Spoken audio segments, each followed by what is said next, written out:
Students, आज हम आपको एक्सप्लेन करेंगे क्लास 9 क्षितिज पुस्तिका हिंदी चैप्टर 7 मेघ आए की संदर्भ प्रसंग सहित व्याख्या।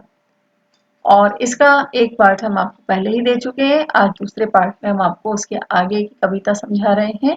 तो आज आगे का पद ये है, बूढ़े पीपल ने आगे बढ़कर चुहार की, बरस बाद सुधि लीन ही, बोली अकुलाई लता, ओट हो केवार की, हरसाया ताल लाया पानी परात भर के, मेघ आए बड़े बन ठन के संवर के। संदर्भ इस तरह से लिखेंगे। प्रस्तुत पंक्तियां क्षितिज पुस्तिका के काव्य खंड के पाठ 7 मेघ आए से ली गई हैं। इस कविता के कवि श्री सर्वेश्वर दयाल सक्सेना जी हैं। प्रसंग इस तरह से लिखेंगे। प्रस्तुत पंक्तियों में कवि ने वर्षा ऋतु के आगमन एवं घर में दामाद के आगमन का बहुत ही मनोरम चित्रण प्रस्तुत किया है। व्याख्या इस तरह से लिखेंगे। प्रस्तुत पंक्तियों के माध्यम से कवि कहते हैं, जब कोई दामाद यानी बेटी का पति, तो दामाद बहुत दिनों के बाद जब घर आते हैं तो घर के बड़े बुजुर्ग उन्हें झुककर सम्मान पूर्वक प्रणाम करते हैं। और इस दौरान उनकी जीवन संगनी यानी उनकी पत्नी हठ पूर्वक यानी थोड़ा सा बनावटी गुस्सा होकर के दरवाजे के पीछे छुपकर कहती है, आपने इतने दिनों से मेरे बारे में कोई सुधि नहीं ली है, यानी मेरे बारे में कोई खोज खबर क्यों नहीं ली? क्या इतने दिनों के बाद आपको मेरी याद आई? साथ ही जब हमारे घर में कोई अतिथि आता है तो हम उसके पैर धुलाते हैं, यानी गांव में अभी भी ये रिवाज है कि जब उनका कोई सम्मानीय मेहमान आता है, अतिथि आता है, तो परात में पानी रख करके उनके पैर धुलाए जाते हैं। तो इसीलिए कवि ने यहाँ पानी परात भर के इस वाक्य का उपयोग किया है। और इसका अर्थ यह होता है कि वर्षों के बाद घर आने पर बड़े बुजुर्ग जिस तरह अपने दामाद का स्वागत करते हैं, ठीक उसी प्रकार पीपल का वृक्ष भी झुककर वर्षा ऋतु का स्वागत करता है। जल की बूंदों के लिए व्याकुल लताएं यानी ब्रांचेस पेड़ की गुस्से से दरवाजे के पीछे छिपकर मेघ से शिकायत कर रही हैं, यानी पेड़ की जो लताएं हैं वो इस तरह से प्रतीत हो रही हैं जो दरवाजे के पीछे छुपी हो, यानी वो बड़ी बड़ी ब्रांचेस और तने के पीछे छुप करके जब वो डोलती हैं तो उस पर यहाँ पर कवि ने बहुत ही खूबसूरती से वर्णन किया है दरवाजे शब्द का, केवार का।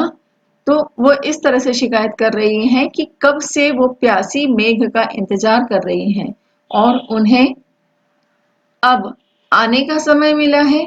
बादलों के आने की खुशी में तालाब उमड़ आया है, यानी यहाँ प्रस्तुत किया है कि तालाब जो है सामने आ गया है और उसके पास जितना भी पानी है वो उसको थके हुए बादलों के चरणों को उससे धोना चाहता है। काव्य सुंदर इस तरह से लिखेंगे। कविता में मानवीकरण का खूबसूरती से वर्णन किया गया है और श्रृंगार रस स्पष्ट दिखाई देता है। वर्षा ऋतु का मनोरम वर्णन प्रस्तुत किया गया है और मेघ की दामाद से तुलना करके कविता को और भी ज्यादा खूबसूरत बना दिया गया है। अगला पद है, क्षितिज अटारी गहराई दामिनी दम की, क्षमा करो गांठ खुल गई अब भरम की, बांध टूटा झरझर मिलन के अश्रु ढर के, मेघ आए बड़े बन ठन के संवर के। संदर्भ इसी तरह से लिखेंगे। प्रस्तुत पंक्तियां क्षितिज पुस्तिका के काव्य खंड के पाठ 7 मेघ आए से ली गई हैं। इस कविता के कवि श्री सर्वेश्वर दयाल सक्सेना जी हैं। प्रसंग इस तरह से लिखेंगे। प्रस्तुत पंक्तियों में कवि ने प्रियतम के आगमन का बहुत ही मनोरम चित्रण प्रस्तुत किया है। व्याख्या इस तरह से लिखेंगे।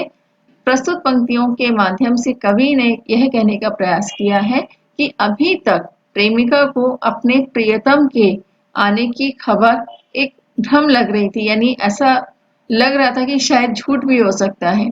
लेकिन जब वो आकर घर की छत पर चले जाते हैं तो मानो प्रेमिका के अंदर बिजली सी दौड़ उठती है और उन्हें देखकर प्रेमिका का भ्रम टूट जाता है और वह मन ही मन प्रेमी से क्षमा याचना करने लगती है। फिर आपसी मिलन की बहुत ज्यादा खुशी होती है और जिससे दोनों ही की आंखों में प्रेम के आंसू बहने लगते हैं। यानी प्रस्तुत पंक्तियों में कवि ने यह कहने का प्रयास किया है कि पूरा आसमान बादलों से ढक चुका है और बिजली चमकने लगी है। इससे हमारे मन की ये आशंका दूर हो गई है कि वर्षा नहीं होगी। इस विचार के साथ ही बादलों से बरसात होने लगती है और इस तरह जल बरसाते हुए बादल आकाश में बहुत ही सुंदर लग रहे हैं। काव्य सौंदर्य इस तरह से लिखेंगे। कविता में मानवीकरण का खूबसूरती से वर्णन किया गया है। स्टूडेंट्स, कविता में मानवीकरण जो हमने आपको पहले भी बताया है कि बादलों को यहाँ पर दामाद के रूप में माना गया है और नदी को स्त्री के रूप में, तो ये मानवीकरण करके कविता को बहुत ही खूबसूरत बना दिया गया है और श्रृंगार रस स्पष्ट दिखाई देता है। वर्षा ऋतु का मनोरम वर्णन किया गया है और मेघ की दामाद से तुलना करके कविता को और भी ज्यादा खूबसूरत बना दिया गया है।